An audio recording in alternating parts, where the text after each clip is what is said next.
I have had way too many people asking me why I am not talking about Charlie Kirk and his assassination and all the information that has come out. And I'd like to give you a little reason why, okay? It's not because I don't want to talk about it, although it is very difficult for me because I did not realize how much of an emotional, mental toll seeing the assassination took on me. But when I think about it too long or I try to talk about it, I can feel the anxiety and the tears. And so it obviously had a much bigger impact than I initially realized. So I've been trying to kind of sort of stay away from it. On top of that, though, I tell you guys all the time that I will give you as much fact as humanly possible. And if I'm ever wrong on something, unless somebody catches it before I do, I generally am the first person to go, yo, my bad. I got this wrong and I apologize, and I try to give you the correct information. Here's the problem with everything that's going on right now in regards to Charlie Kirk. There is so much misinformation out there right now that it is absolutely ridiculous. And the worst part is that a lot of this information is coming from names and people that a lot of y'all and myself watch and trust and listen to. I will not name any names, all right, but I will say that there's a large channel out there who, I don't even know how to say it without giving away exactly which channel it is. So you know what, screw it. There's a channel out there who, he does a great job. Obviously, you know, a lot of people watch him and sometimes his wife, and he used to be in the news until he wasn't. And there's a video out right now where he's giving all this information on why it looks like a cover up from the assassination of Charlie Kirk, why it looks like it's not real, the FBI is covering up, all this other stuff. And I listened to the whole thing and I was with him all the way through it until he stated that the assassinator's not a word. The assassin, because I refuse to say that kid's name, the assassin was arrested at a McDonald's, which is not true. He wasn't arrested at a McDonald's. He did not even go to a McDonald's. He was at a Dairy Queen. And I think it's very important to get the facts right when we have the facts right in front of our face. But this person used McDonald's so that they then could say, just like Luigi Mangione. Because remember, after Luigi Mangione went through all of the hard work to write on the bullets that he used to murder the United Healthcare CEO, Brian Thompson, in Manhattan in front of the Hilton, I believe it was, either Hilton or Hyatt, I don't remember, I'm sorry. He went through all this stuff to not be seen, to, you know, dress a certain way, be in the dark, whatever else, and then suddenly just gets caught at a McDonald's eating a hash brown in the morning, whatever else, the next day. It was very... like, are you a fall guy? Are you a patsy? What's going on here? So when this other large channel on YouTube purposefully says the wrong location that they found the assassin on in video, 17 minutes or 17 miles, one of the two, from the shooting, at like 6:38 or something that night, and he keeps saying McDonald's over and over and over again, there's no way he does not know that that's wrong. And so my brain, listen, this is the problem with me. This is the problem with me.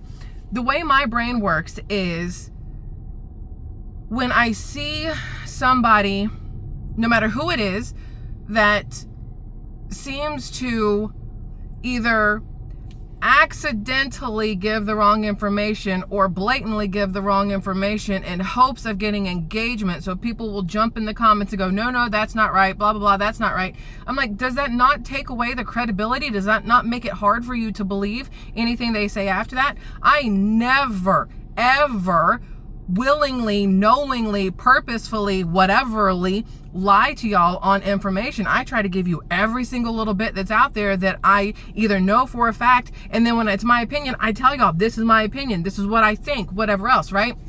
But I don't ever give wrong information in hopes of going viral or getting clicks or getting comments or getting whatever else, because that just destroys your credibility as far as I'm concerned. My husband and I went for a walk this morning. Side note, way hotter outside than I expected. The sun was blazing. It was not a very enjoyable walk. It was hot as balls out, so it was not a very long walk either. But we went out and we were talking And we were talking about some of the people that have been sharing a lot of information, these names that are very large names that a lot of people really trust, really respect.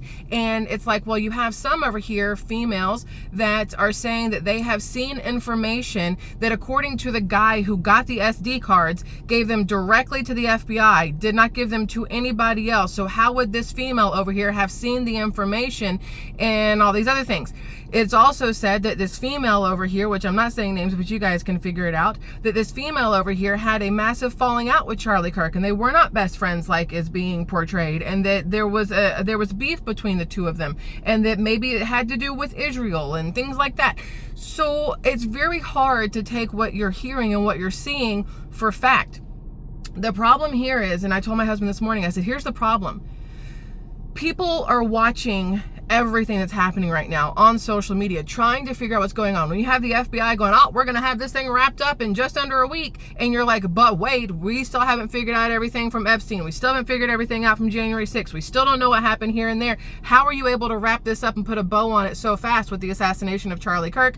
And it gives you the icks, right? It makes you go, somebody is lying to us. Something's not adding up here. And I fully believe something is not adding up here. Do I know what? No. Am I going to try to present y'all with facts to prove a point? No, because I no longer know what the facts are. Nobody knows what the facts are. So much shit is being shared everywhere in hopes of being that one person or that one video or that one whatever that goes viral because they figured it out or because they have information that nobody else has for some reason, right?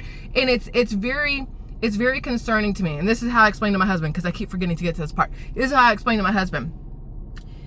It makes it very hard for anybody to ever speak the truth when so many lies and mistruths and guesses are being made, not just Charlie Kirk related, but literally everything. It makes it very hard to speak the truth when it's almost impossible to figure out what the actual truth is. If you listen to this person, this is the truth. If you listen to this person, this is the truth. You listen to this person, this is the truth. And then when you listen to the ones that are blatantly giving you wrong information, even though the real information is right there. It's not fucking McDonald's. It is Dairy Queen. Where you're getting McDonald's from, only so that you can make the two correlations and go, oh, just like Luigi Mangione, so you can move over to the next topic. That throws me, because I'm like, how am I, as, let's say I'm not a content creator, because I hate that word. I don't create shit. I just run my mouth. As a YouTube personality, whatever you want to call it, how am I supposed to pay attention to these people and try to do my best to bring you guys information and fact on what is happening when the people out there are blatantly either misdirecting you or giving you lies or whatever? But that's the problem. People believe enough lies that it's almost impossible to tell what the truth is. And that's what, I don't know how to explain it the correct way, but that's what I was getting at when I was talking to my husband. I was like, listen, the problem here is people are watching these things and they're turning around and sharing it with their friends. Oh, look, this is what blah, blah, blah said, and this is what's happening, and this is what's going on. And it's like, but no, it's not true. It's obviously not true, but because somebody you trusted said it, you believed it and you took it and you shared it, and now this person's going to believe it. So then when the next person comes up and goes, it wasn't McDonald's, y'all, it was Dairy Queen, they're going to go, oh, well, look at her, she's dumb as shit because this person told me it was McDonald's. Like, what are we doing here? Like, it makes it so very difficult, which is why, outside of the emotional, mental toll of everything going on with Charlie Kirk, I'm not talking about the ballistics. I'm not talking about the angles. I'm not talking about the cameras. I'm not talking about the person cheering in the crowd. I'm not talking about the text messages that clearly were written by 40-year-old men. No regular ass anybody under 25 talks like they did in those text messages. Anyway, I gave my phone to my kid and I said, read this text thread between the assassin and his furry boyfriend.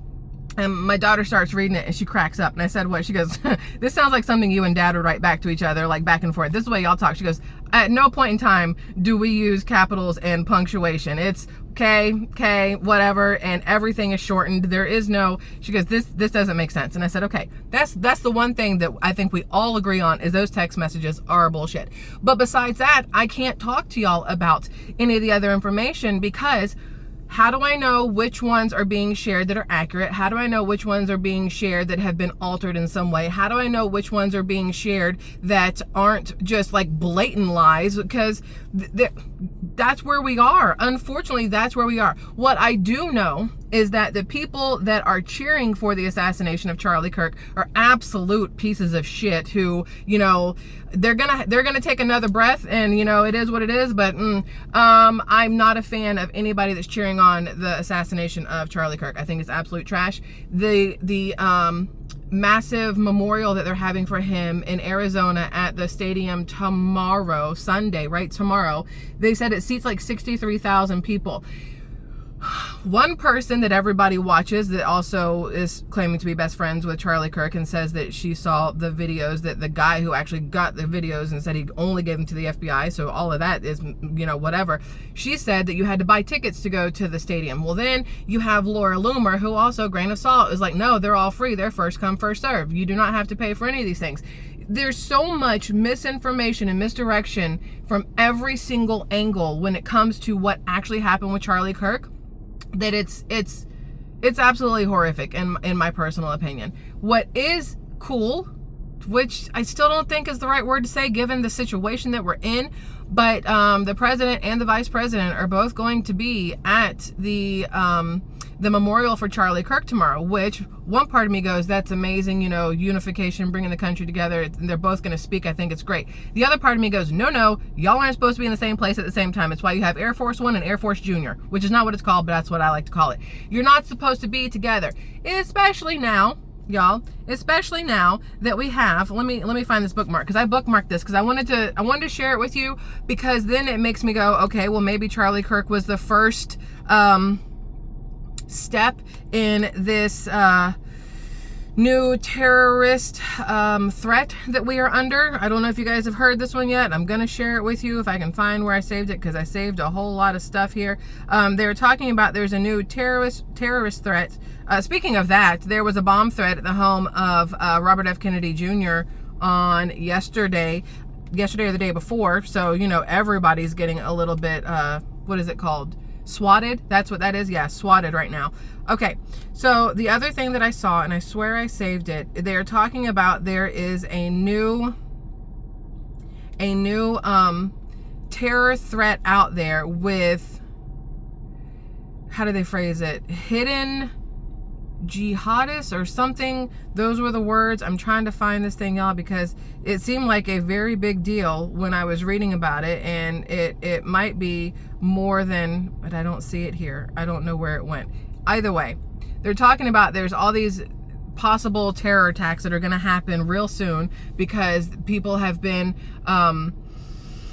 basically infiltrating, is the words they use, different parts of the country and stuff like that, and how we need to be on the lookout, we need to be worried, we need to be whatever else. You know what? Hold on. Pause. I'm going to go find this, because that way I want to give you guys the right information. Hold on.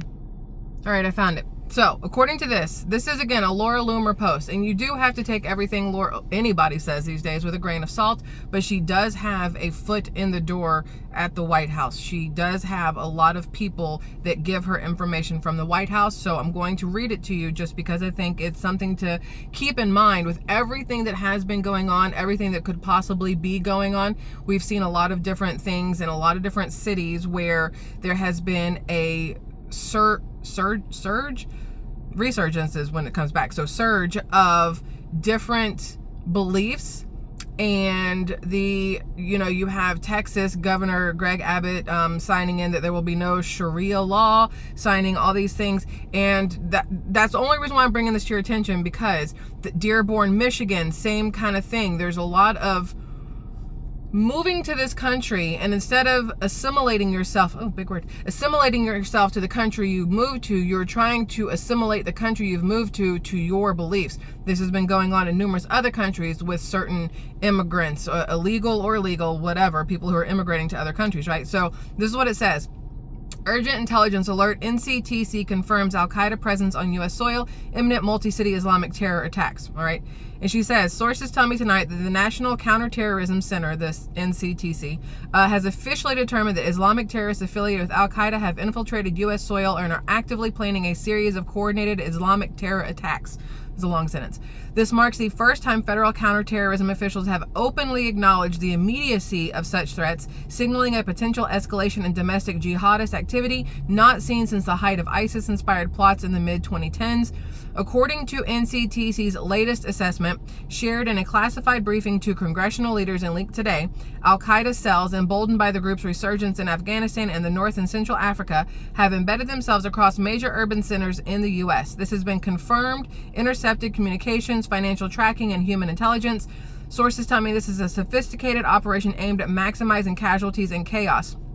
Now, this is all, again, grain of salt. This is all being shared. I have no way to prove that this is fact, but this is something that if you step back and look at some of the stories you've seen in the news, some of the videos you've seen of people, and some of the things that have happened over the last however many months and years, it gives a little credibility in my opinion. Okay, so that's my opinion. It says here, indicators of preparation, uniforms, hospital, and deception tactics. It says, my sources tell me the attack strategy by Al-Qaeda is designed to sow confusion and cripple emergency response. These terrorists have been purchasing large quantities of police and first responder uniforms from surplus outlets and online vendors in at least 5 states. These acquisitions, traced through bulk credit card anomalies and the CCTV footage, suggest a plan to impersonate law enforcement during the assaults, allowing attackers to blend in, direct panicked crowds, or even execute secondary strikes on fleeing victims. My sources tell me the Al-Qaeda terror attack plans in the U.S. are focused on hospitals and medical facilities. NCTC even has evidence that these terrorists are scoping emergency rooms, trauma centers, and triage points in cities like New York, Los Angeles, Chicago, Houston, and Miami. The intent appears clear: disrupt healthcare infrastructure to prevent treatment of the wounded, effectively creating a second wave of fatalities through denial of care. In an event of an attack, civilians could face a nightmare scenario where friend and foe are indistinguishable, with medics overwhelmed and no safe haven for the injured. The potential for hundreds, if not thousands, of additional deaths in the chaos is described by one DHS source as horrific beyond comprehension.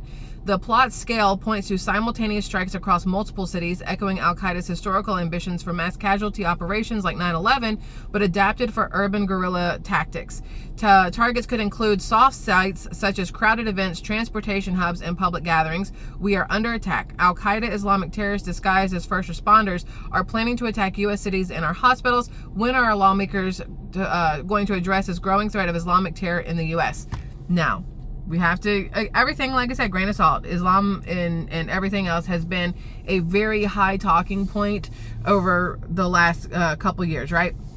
But it made me think of, and this is just how my brain works, because there are so many people out there calling the Charlie Kirk assassination more of a false flag in order to push the divide even farther. Again, this is my thoughts and how things work in my brain. What if this is something that is done as a terrorist attack towards our population in the sense of more divide and conquer kind of thing, right? With everybody talking about how nothing adds up in the assassination of Charlie Kirk, and how where the shooter was sitting from, he couldn't have made that shot, and how it looks like the bullet from the back and not the front, and all this other stuff, it makes you wonder if maybe possibly the reason that the FBI is trying to tie everything up so fast and they're not talking about anything and they're giving you all this stuff that you're like, this doesn't make sense to me. Maybe it's because they know who is actually behind it. Maybe they're using this kid as a patsy. Maybe they're not. These are all guesses.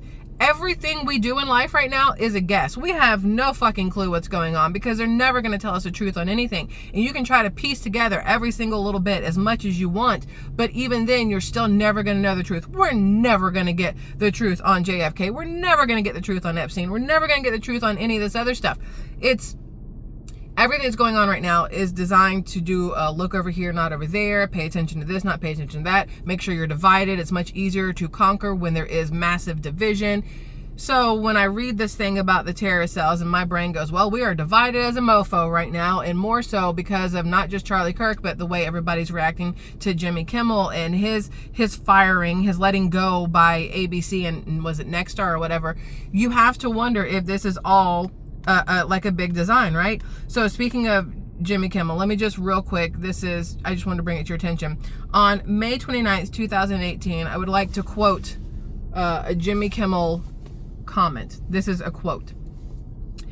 This is on Roseanne Barr, okay?